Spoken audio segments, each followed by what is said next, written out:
Today, we're going to talk about what Allure, the magazine, thinks the biggest plastic surgery trends of 2025 are going to be. And I will tell you if I think they're on the money or if they're not. The world continually is changing, and the things that we see this year might not be around next year, and the things that we've been doing 5 years ago may have significantly changed in 5 years from now. But we're going to talk about everything from face to body and see what other experts and what the media is proposing that are going to be the best plastic and the biggest plastic surgery trends of 2025. I want to thank you again for following us, subscribing to us, and listening to us as your trusted advisors in plastic surgery and all things wellness, longevity, and just feeling good.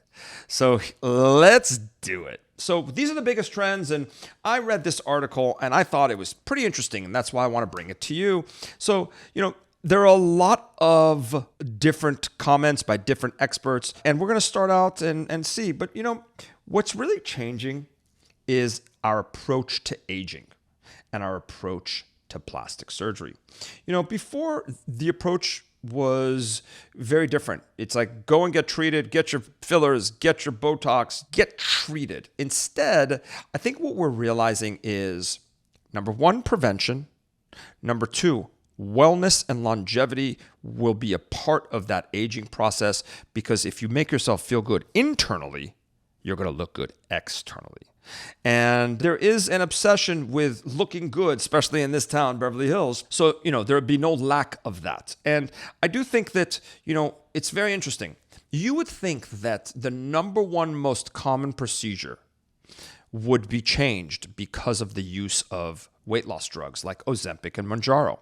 However, once again, the number one most frequent procedure is liposuction, because again, liposuction and weight loss are two completely different things. And I've talked to you guys about that on a previous podcast and debunked the myth that liposuction will help you lose weight. So, Mounjaro and Ozempic and other GLP agonists are going to show that they have a very good place for almost everyone. Some people are going to maybe even start microdosing them for longevity, because bringing sugar levels down are going to lead to better health. But with that said, how are we going to make up for all of the weight loss? And I think that's one of the biggest things, and seeing what the trend is going to be in 2025.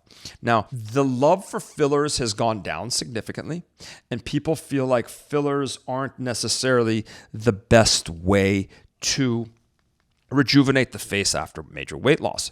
And that's why facelifts and neck lifts have become a lot more in vogue in much younger populations. The 40-something-year-old female is now opting for a neck lift because they've lost 20 to 30 pounds with the use of Ozempic, and they're maintaining it. And there is no way to make them look better or look like they did prior to the weight loss, but to do a surgical procedure. Things have changed. Facelifts and neck lifts are not as painful. They're not as intensive as they were before. So people are doing it at a younger age to really enjoy it. And I think at the same time, perhaps a little bit of fat transfer in areas that fat has been lost is very helpful, not only to replace the volume, but also rejuvenate the skin with the stem cell properties. Now, one thing that hasn't changed is Botox. And people are still doing Botox. Now, they may be doing micro Botox, meaning not as much, maybe a little less to keep it more natural. But again, the best way to prevent the aging process is Botox, because we're preventing the progression of aging. We're preventing having wrinkles. And what's become a very popular thing is doing brow lifts. So people's brows are a little bit lower and they look maybe angry or sad, or perhaps even a little older by having their brows a little heavier. And by lifting them up, it makes the face really just open up. And interestingly enough, there's two ways to do it. One is surgical, which lasts for at least 10 to 15 years, and the other one is using Botox. Now, if you strategically place Botox, you're going to be able to pull the brow up to a certain degree. And that's a way we're doing it. I think that's one thing that has been on the rise, and it's going to continue even in the younger population. And the other thing is what we talked about, the one thing that's going to change and what people are proposing is instead of that chiseled face that everyone's looking for, people are going to look for more of a full face. Again, everybody's going through this weight loss transformation with a lot of these medications, and everyone's beginning to kind of look like each other. Everyone's very gaunt. They do have a chiseled face, but now they want that fuller face so they can use to be more youthful. So for example, buccal fat removal is kind of becoming a little bit out. And instead of taking buccal fat out, we're putting some more fat in to replace that youthful glow, that cherub kind of face, because that's going to be more of that 2025 kind of look that everyone's looking at. A lot of the experts are saying, it's instead of putting fillers along the jawline, instead of trying to build the jawline, face and neck lifts are the way to go. And some people think that, in the 40-something population, it may be the way to go because why wait? Enjoy it while you're young. And again, if you've lost a ton of weight, then you have to. The other thing that's going to really kind of become the new evolution of it, what people are proposing is the art of filler damage control. We don't realize what some of these things do until years later. We've talked about filler fatigue. We've talked about filler migration. You have to understand when you put this viscous quality gel inside your face somewhere, there are a lot of muscles that are moving around, and these muscles can technically move and move the filler. So I think that, we've noticed hyaluronic acid fillers, most of them do dissolve. There might be a little bit remnant left over, but things like polylactic acid and other types of more permanent type fillers stick around. And sometimes as the face ages, they don't look as good. So we're going to have to be doing a lot more damage control in the next couple of years in removing the filler in the right places to really be able to resume that natural look that we've had and then try to enhance it, because sometimes that filler moves into areas that really makes the face look kind of not so great. I think that's going to be more dependent on each location. Some places in the world are going to have people doing more fillers due to the cost, and some people are going to have less. But I do think there'll be damage control going on coming in the new year because people are going to want to deflate their lips and people are going to want to look better. And it's interesting because yesterday I was talking to somebody about Lindsay Lohan, and she looks fantastic. She had filler fatigue, she had filler migration, but whoever really kind of tackled making her transformation again, she looks beautiful. She looks younger than her stated age, and she doesn't look plastic at all. And I think that's going to be that transformation that people are going to look at for 2025. The other big thing you're going to hear about is called the Ozempic Makeover. So it's going to be the new mommy makeover. Instead, it's going to be the Ozempic Makeover. And it's because the effects of Ozempic and the family of the drugs that have had on our appearance. Now, everyone across the board that has been taking these medications will tell you how good they feel because they've lost a lot of weight. And people, if you're holding on to a lot of extra weight, you don't feel as good. But here's the thing. There's a bigger shift in this mindset because our contour and our shape is changing. So women that had some contour now have no contour. Women that had shape now have no shape. Now they're left with sagging skin, whether it's in their arms or in their legs or in their belly. And really, there's no other way to get rid of it. So people have an effective tool to lose weight, but they're also losing their contour and silhouettes. And that's where we step in.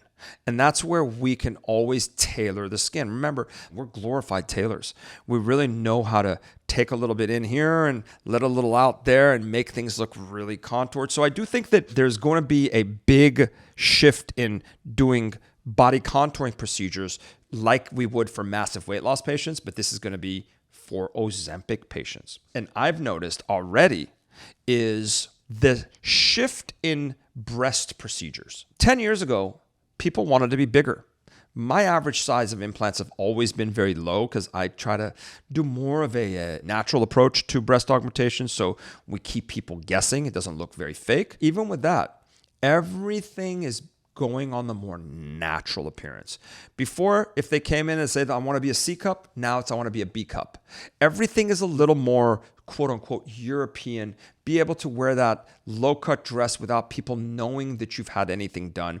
And the shift is that things are smaller. Things are shaped because, again, everyone's losing a ton of weight. People, that bigger kind of voluptuous look, curvy look, not as in. And with breasts, it literally is the same thing. And it's interesting because that's another thing with people that are losing a ton of weight or coming in or saying, I'm losing my breasts too. And really the only true way to give that volume replacement is through breast implants. The other thing, and this is a big deal too, is breast implant-based breast augmentation surgery is top 5 procedures that we do. It has been and stays within the top 5 throughout every year.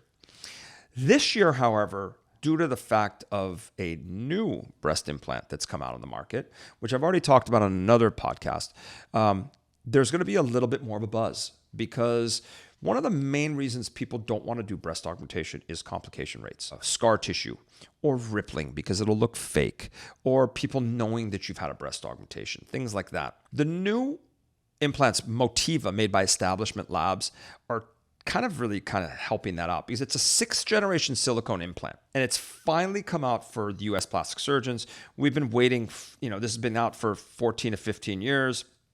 And it's interesting because the studies were done by a lot of our buddies around here, including Steve Teitelbaum. And it's interesting because he is a big fan of this. And the reason for it, and the reason I am as well, it's because they've used this 3-micron technology, making tiny, 4-micron technology, There is such a small inflammatory reaction that patients say that, what you see is what you get almost immediately because you're not super swollen. But there's a 1% capsular contracture rate. Malposition is low. The feel of the implants are great. It maintains its shape. It has very little rippling. So it really helps for patients that are having major weight loss and had Ozempic or Mounjaro, have no breast tissue, and these implants can kind of refill your breasts without them looking super ripply. And I think it is a great way to do it. Lastly, I want to talk about something I don't do a lot of, but I've seen a lot of, and I think that it's another trend that's going to happen that is called the new facelift technique. It's been done a lot in other countries, Turkey and abroad, but it's called the quilting technique. And I think maybe you've seen some of these videos on Instagram or TikTok where you've seen stitches all over someone's face, kind of like a netting. It's this new facelift technique that is called quilting. So once the surgery is performed and it's done, external quilting sutures are placed to literally tack the skin down into areas where you want really nice contour. These quilting sutures are taken out in a few days to a week. And this not only eliminates areas of dead space, which means fluid accumulation and things like that, but it really can not only you can create your own jawline, you can create your own contour. And I think more and more people are doing it. Dr. Reseda and Dr. Layke, who do all the facelifts in this practice, have been doing more and more of them on a regular basis. I know they're very, very, very big fans. This was the 2025 edition of Allure, but I'll give you my 2 cents and I'll tell you what I think. I think that surgery's on a rise. I think people are still very much interested in doing plastic surgery. I see in my own practice that breast procedures, especially after pregnancy, are on a rise because a lot of the mommies are just tired of having deflated breasts after breastfeeding, and they want their pre-pregnancy bodies back. I also believe that tummy tucks are on a rise because we have learned as plastic surgeons to improve this procedure to the point where the postoperative pain is gone down to minimal because of the use of injectable pain medicines like Exparel, and being able to get patients out of bed and moving and sending them to hyperbaric oxygen therapy for faster healing. There are so many great adjuncts that we have now to improve our results and make the recovery period at a minimum that people are now more and more excited about having surgery. There are also more procedures that we do without surgery, like the M-Sculpt procedure to build muscle. We can do it for our arms, we can do it for our calves, we can do it for our belly.